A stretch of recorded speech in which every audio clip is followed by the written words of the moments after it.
Hello दोस्तों, GS वाणी में आप सभी का स्वागत है। मैं आपका एजुकेटर यश चंद्रा। आज खबरों में विशेष इस प्रोग्राम में हम लेके आए हैं प्रदूषण पर केंद्रीय प्रदूषण नियंत्रण बोर्ड के नए आंकड़े, जिसे आप सीपीसीबी भी कहते हैं। दिल्ली में आप लोगों ने खबरों में सुना हुई होगा और हमारी एक वीडियो है कि दिल्ली में आर्टिफिशियल रेन के बारे में, तो उस वीडियो को भी जाके आप देख सकते हैं। उसके बारे में हमने डिटेल में समझाने का प्रयास किया है। दिल्ली के लिए प्रदूषण कोई आज की समस्या नहीं है। पिछले कई सालों से दिल्ली वासी इस प्रदूषण का सामना करते हैं। हर वर्ष सर्दी के मौसम में जब सर्दियां आने वाली होती हैं, इस तरह का धुंध वहां पे दिखना एक आम बात हो जाती है। सामान्य तौर पर देश के अन्य हिस्सों में धूप दिखती भी है, लेकिन दिल्ली में ऐसी धूप दिखना मुश्किल हो जाता है। इस तरह का धुंध हमेशा बना रहता है। यह बड़ी चिंता का विषय है, क्योंकि इस बार दिल्ली में प्रदूषण अपने निर्धारित पैमाने के गंभीर स्तर पर पहुंच चुका था।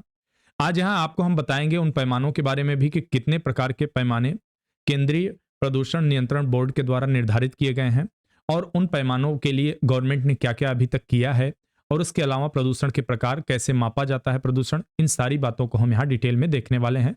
शॉर्ट वीडियो रहती है, 2 से 4 मिनट के अंदर आपको बहुत ही महत्वपूर्ण जानकारी मिल जाती है। सो प्लीज आप खुद भी देखा करिए। और ये ऐसे मुद्दे होते हैं जिससे एक आम जनता को भी अवेयर रहना चाहिए, जागरूक रहना चाहिए। तो आप पढ़ने से संबंध रखते हैं या नहीं रखते हैं, यह आपके लिए हर तरह से लाभदायक होती है। चलिए, यह एक आम नज़ारा है दिल्ली का। यह कोई तस्वीर नहीं आर्टिफिशियल, ना ही फिल्मों का। दिल्ली में ठंडी के मौसम का एक आम नज़ारा है। यहाँ पे सामान्य तौर पे ये देखा ही जाता है। हमारे चैनल की अगर बात करें, जीएस वाणी पे आपको 3 प्रकार के प्रोग्राम हमारे यहाँ अभी चल रहे हैं। सामान्य अध्ययन के लिए, जो आपको यूपीएससी, पीसीएस और एसएससी के लिए भी काम देने वाले हैं। उसमें फिलहाल अभी के लिए हमारे पास हिस्ट्री का कोर्स चल रहा है। हिस्ट्री हम चला रहे हैं, जिसमें मेडाइवल इंडिया चल रहा है। इसके अलावा पॉलिटी के भी कोर्सेज हमारे यहाँ पड़े हुए हैं। चैनल पे आप जाके देख सकते हैं। समसामयिक के बारे में बात करें, करंट अफेयर्स से, तो कई सारी मैगजीन, मेनली हमारे यहाँ क्रॉनिकल चल रहा है, क्रॉनिकल मैगजीन। उसके अलावा दृष्टि वगैरह की भी सारी मैगजीन और स्पीडी की मैगजीन डाली जा रही है। तो समसामयिक के लिए भी कई सारे सोर्सेज यहाँ आपको मिलने वाले हैं। आपको जो पसंद आए, 5 प्रकार के मिनिमम, मैं आपको ये बता दे रहा हूँ, लगभग 5 प्रकार की मैगजीन हमारे यहाँ पढ़ने वाली है हमारे चैनल पे। इस बार कुछ अव्यवस्था की वजह से दिक्कत आ गई, लेकिन हो सकता है कि अगले मंथ से परमानेंटली वो चीज़ आपको मिलने लगेंगी। उसके अलावा एक जो अकादमिक क्षेत्र के लिए हिंदी साहित्य और व्याकरण की क्लास भी रहती है, जो मुख्य रूप से टीजीटी पीजीटी के लिए। उसके अलावा हिंदी से संबंधित प्रश्न, जैसे व्याकरण से खासकर संबंधित प्रश्न अगर आपकी परीक्षाओं में आते हैं, तो यह भी आपके लिए महत्वपूर्ण होगा। तो यह हमारे 3 प्रकार के मुख्य कार्यक्रम आप देख सकते हैं। हमारे साथ जीएस वाणी के नाम से टेलीग्राम पे भी आप जुड़ सकते हैं, फेसबुक पर भी जुड़ सकते हैं, इंस्टाग्राम पर भी हमसे जुड़ सकते हैं। ध्यान रखिएगा, हमारा लोगो जरूर आप देखिएगा, बैकग्राउंड में आपको लोगो दिख रहा होगा। यह हमारा ओरिजिनल चैनल है, क्योंकि हमारे नाम से कई सारे और चैनल बने हुए हैं, लेकिन लोगो आप देखकर चैनल को आप सर्च कर लीजिएगा और हमसे जुड़ सकते हैं। तो चलिए प्रारंभ करते हैं। हाल ही में केंद्रीय प्रदूषण नियंत्रण बोर्ड सीपीसीबी ने देश के 242 शहरों की वायु गुणवत्ता संबंधी आंकड़े जारी किए हैं।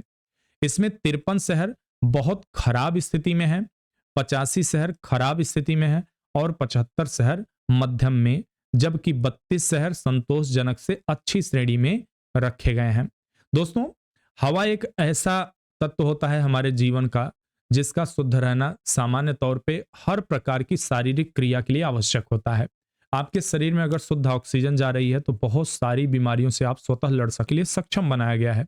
यह ऐसी मैकेनिज्म के साथ तैयार किया गया है कि स्वयं को ठीक करता है। सबसे खराब वायु गुणवत्ता वाले शीर्ष 10 शहरों में से 2 हरियाणा में हैं, 3 उत्तर प्रदेश में हैं, 2 बिहार में हैं, 1 पंजाब में है, 1 राजस्थान में है, 1 राष्ट्रीय राजधानी दिल्ली में है। तो यह अगर हम देखें, तो यह वायु गुणवत्ता के स्तर को आपने देखा किस शहर में कितना है, लेकिन इसके अलावा भी बहुत सारे ऐसे फैक्टर हैं जो आपको जानने चाहिए। वायु गुणवत्ता सूचकांक, जिसे AQI कहा जाता है, air quality index. Air quality index एक ऐसे संकेतक के रूप में कार्य करता है जो आसपास के क्षेत्र की वायु की गुणवत्ता की माप करता है। इसे एक नंबर से एक रंग एक व्याख्या के नाम से भी जाना जाता है। एक नंबर, एक रंग, एक व्याख्या। आपकी परीक्षा में इस तरह के प्रश्न भी डाले जा सकते हैं। इसमें 6 विभिन्न रंगों के जरिए 6 AQI श्रेणियां तैयार की गई हैं। 6 प्रकार का यहां पे मानक बनाया गया है। अगर जो PAQI है, यानी कि जो उसमें सस्पेंडेड पार्टिकल्स होते हैं हवा में, जो प्रदूषण के कण होते हैं, अगर उनकी हम बात करें तो अगर 0 से 50 स्तर का है, आगे मैं आपको मीटर दिखाने वाला हूं, एक यहां पे आप देख सकते हैं यह मीटर है, लेकिन इससे पहले यहां भी आप इसे भी देख सकते हैं और आगे भी देख सकते हैं। ठीक है, अगर 0 से 50 है तो वह अच्छा है, यह देख सकते हैं ग्रीन है, ठीक है। अगर 51 से 100 है तो सेटिस्फैक्ट्री है, मतलब संतोषजनक है। अगर 101 से 200 के बीच है तो मॉडरेट है, मध्यम की श्रेणी में।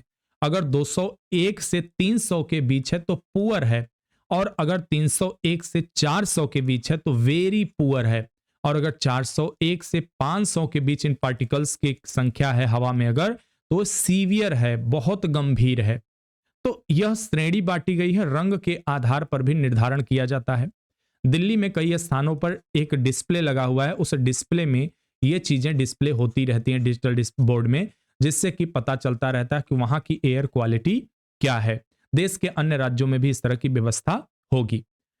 जिन क्षेत्र का AQI जितना अधिक होगा वहां की हवा उतनी ही खराब होगी। अब आप कहेंगे कि यह हवा खराब है, यह हम कैसे तय करें? तो जब तक उन बोर्ड में उन एलिमेंट्स के बारे में डिटेल नहीं पता चलेगी, आप ऐसे नहीं जान सकते। लेकिन अगर कोई क्षेत्र, मैं आपको एक सामान्य परिभाषा बता दूं, अगर कोई भी ऐसा क्षेत्र है जहां पर जीवाश्म ईंधन ज्यादा जलाया जा रहा है, जैसे पंजाब वगैरह में पराली, या कहीं ऐसे जगहों पे जहां जीवाश्म ईंधन ज्यादा जल रहा है, इसके अलावा जहां गाड़ियां बहुत ज्यादा, डीजल इंजन ज्यादा इस्तेमाल की जा रहे हैं, या जहां फैक्ट्रीज ज्यादा हैं, फैक्ट्री से निकलने वाले धुएं की वजह से, ये सारे मुख्य तत्व माने जाते हैं। निर्माण कार्य भी अगर कहीं हो रहा है तो उससे भी इस प्रकार का पोल्यूशन बढ़ता है। साल 2014 में केंद्र सरकार द्वारा स्वच्छ भारत अभियान के हिस्से के रूप में इसे लॉन्च किया गया। वायु की गुणवत्ता माप 8 प्रदूषक इसमें शामिल किए गए हैं। आपसे प्रदूषक भी पूछ लेते हैं, संख्या कितनी है, और उन प्रदूषकों के नाम भी पूछे जा सकते हैं। तो पार्टिकुलेट मैटर PM10, दो प्रकार की इनकी माप होती है। एक तो पार्टिकुलेट मैटर 2.5 होता है, जिसे PM 2.5 भी बोला जाता है सामान्य तौर पे। यह बहुत बारीक होता है। तो अगर आप किसी प्रकार का जो है प्रिवेंटिव जो है ले रहे हैं, मतलब एक्शन, जैसे मान लीजिए मास्क आप लगाए हैं या फिर कोई और फिल्टर का इस्तेमाल कर रहे हैं, तो ज्यादातर संभावना होती है कि PM 2.5 उससे भी फिल्टर हो जाता है। ठीक है, यानी कि कभी कभी क्या होता है, वो फिल्टर भी नहीं काम करते, 2.5 आप इनहेल कर ही लेंगे। जो PM10 है, ये जो है ज्यादा जो है देखा जाता है फिलहाल। नाइट्रोजन ऑक्साइड की बात करें, नाइट्रोजन डाइऑक्साइड NO2, उसके बाद सल्फर डाइऑक्साइड की बात करें SO2, carbon monoxide CO, ozone O3, ammonia NH3 और सीसा। ये 8 प्रदूषक ऐसे हैं जिनकी गुणवत्ता एयर क्वालिटी चेक करने जिनको एयर क्वालिटी चेक करने के लिए मापा जाता है। अगर किसी स्थान पे इन 8 तत्वों की वायु में अधिकता होती है, निर्धारित पैमाने से ज्यादा है, तो इसका मतलब वायु वहां की प्रदूषित है। और इनके सोर्स के बारे में मैंने आपको बता दिया, हालांकि आगे भी और भी डिटेल अभी बची है। अब देखते हैं केंद्रीय प्रदूषण नियंत्रण बोर्ड CPCB क्या है।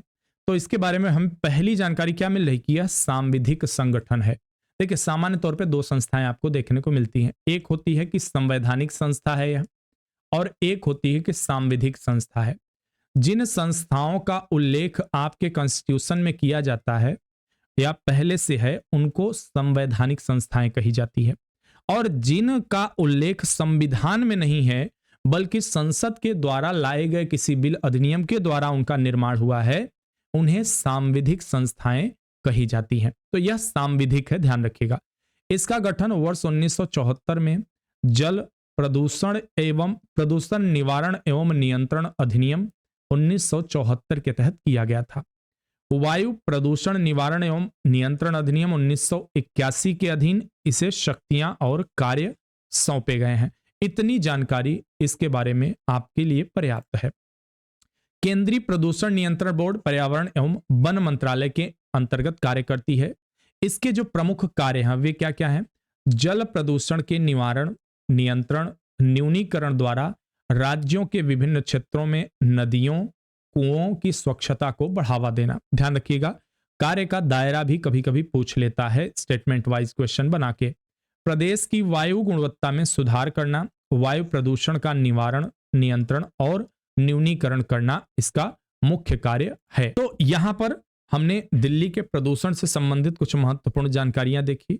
उसके अलावा हमने केंद्रीय प्रदूषण नियंत्रण बोर्ड के बारे में भी जानकारी ली, स्थापना उसकी कब हुई थी, उसके कार्य क्या है, उसको शक्तियां कहाँ से मिलती हैं। ये सारी चीजें हमने आज की वीडियो में देखा। मिलते हैं आपसे अगली वीडियो में, तब तक के लिए धन्यवाद और शुभकामनाएं।